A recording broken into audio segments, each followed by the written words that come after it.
تاریخ اگر کبھی کبھی بہت کچھ سوچنے اور گزرے ادوار کو ایک بار پھر سے جینے کا موقع دیتی ہے، وہیں بہت سی بھولی بسری کہانیاں بھی سامنے لے آتی ہے۔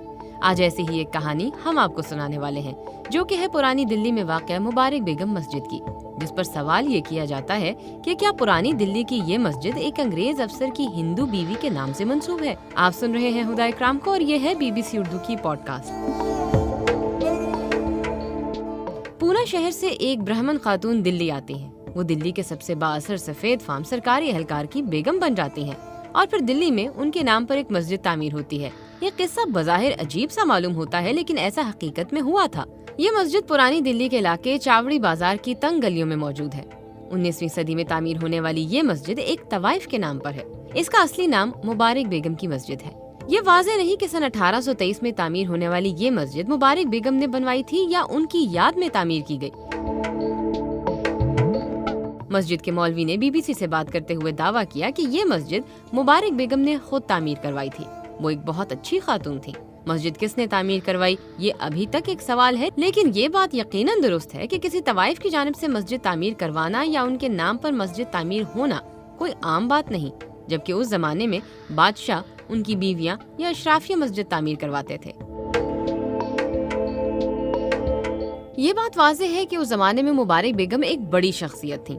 تاریخ ان کے بارے میں زیادہ نہیں بتاتی، لیکن جو بھی تفصیلات موجود ہیں وہ بہت دلچسپ ہیں۔ ان کا نام مبارک تھا اور وہ دلی میں رہتی تھیں۔ وہ ایک مراٹھی تھیں اور پونا سے آئی تھیں۔ کچھ جگہوں پر ان کا نام چمپا آیا ہے، لیکن اس کی تصدیق کے لیے زیادہ ذرائع موجود نہیں ہیں۔ سوال یہ ہے کہ چمپا یا جو بھی ان کا نام تھا کس طرح مبارک بیگم بنی۔ یہ لڑکی پونے سے سفر کر کے دلی پہنچی، اور پرانی دلی میں ان کے نام پر مسجد کیسے تعمیر ہوئی، جہاں پر مغل تہذیب کا اثر نظر آتا ہے۔ مبارک بیگم اصل میں ایک ہندو تھیں، جنہوں نے بعد میں اسلام قبول کر لیا، اور ان کا مسلمان نام بی بی مرات مبارک النساء بیگم رکھا گیا، لیکن وہ مبارک بیگم کے نام سے ہی مشہور ہوئیں۔ ان کی شادی برطانیہ کے پہلے ریزیڈنٹ جنرل ڈیوڈ آکٹر-لونی سے ہوئی۔ بعض مورخین کے مطابق انہیں جنرل آکٹر-لونی نے بغیر شادی کیے ہی رکھا ہوا تھا۔ یہ مغل بادشاہ اکبر شاہ دوئم کا دور حکومت تھا، اور جنرل آکٹر-لونی دلی میں حکومت برطانیہ کی جانب سے تعینات کیے جانے والے اہلکار تھے۔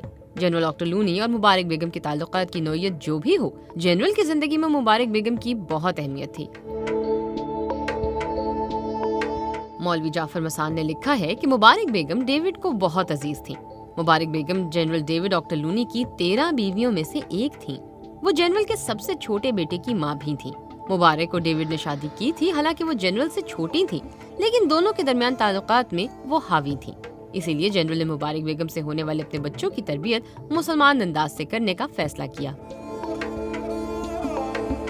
دلی یونیورسٹی میں تاریخ کے پروفیسر انیرودھ دیشپانڈے کہتے ہیں، برطانوی اور مغل حلقوں دونوں میں مبارک بیگم سے نفرت کی جاتی تھی۔ مبارک بیگم اپنے آپ کو لیڈی آکٹر-لونی کہلواتی تھی، جو انگریزوں کو پسند نہیں تھا، اور وہ اپنے آپ کو قدسیہ بیگم، شہنشاہ کی ماں بھی کہلواتی تھیں، جو مغلوں کو پسند نہیں تھا۔ جنرل آکٹر-لونی نے ایک پارک تعمیر کروا کر اس کا نام مبارک باغ رکھ دیا۔ مغل اس باغ میں جانا پسند نہیں کرتے تھے، وہ اپنے اصولوں کے مطابق زندگی گزارتی تھیں۔ آج کل طوائفوں کی مختلف ناموں سے تذلیل کی جاتی ہے، لیکن مغل دور میں طوائفوں کو اس حد تک برا نہیں سمجھا جاتا تھا۔ کہا جاتا ہے کہ اس زمانے میں مبارک بیگم ایک مشہور نام تھا۔ دلی میں اپنے دور کا آخری بڑا مشاعرہ مبارک بیگم کے محل میں ہوا، جس میں 40 شعراء شریک ہوئے، جن میں سے ایک مرزا غالب بھی تھے۔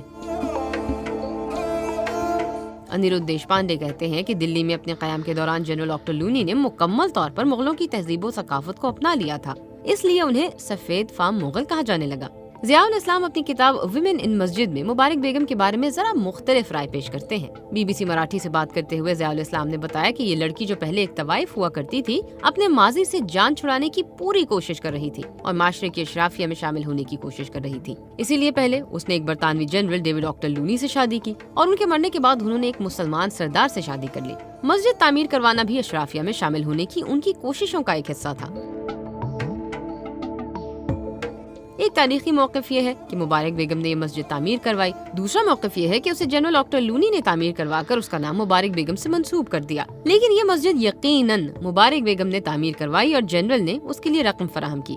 قرون وسطی کے زمانے میں خواتین نے کئی مساجد اور مدرسے تعمیر کروائے۔ دلی میں فتح پوری مسجد مغل بادشاہ شاہ جہاں کی اہلیہ نے بنوائی تھی، لیکن ضیاء الاسلام کہتے ہیں کہ یہ بات ذہن میں رکھنی چاہیے کہ فتح پوری مسجد ایک بادشاہ کی بیوی نے تعمیر کروائی تھی، جبکہ مبارک بیگم ایک طوائف تھیں۔